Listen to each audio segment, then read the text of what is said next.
My eight office waste is contractors who do not accept payments over like invoices and stuff, like using like QuickBooks and online.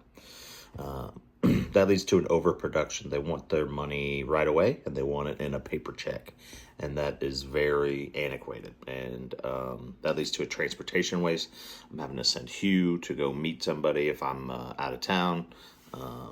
And they're having to go back and forth and coordinating meetings and that sort of stuff. Transportation waste, the driving back and forth, the calling each other, that sort of stuff. That leads to an inventory waste. I got to have 8,000 checks in my backpack of the different entities that we own, so that way I can make sure that a check gets written out of the same entity. That leads to a defect. Sometimes I write them out of the wrong account, and then I got to transfer funds later.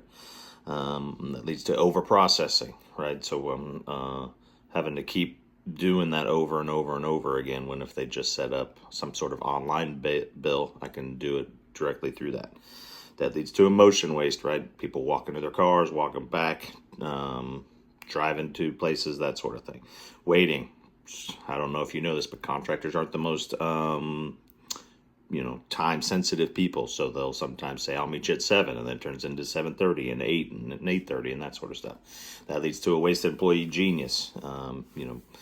Hugh and I don't we have lots of things to do, and us waiting at the Casey's to meet a contractor or something like that is sort of a waste of our time. So that is my 8 office waste story. Don't do that.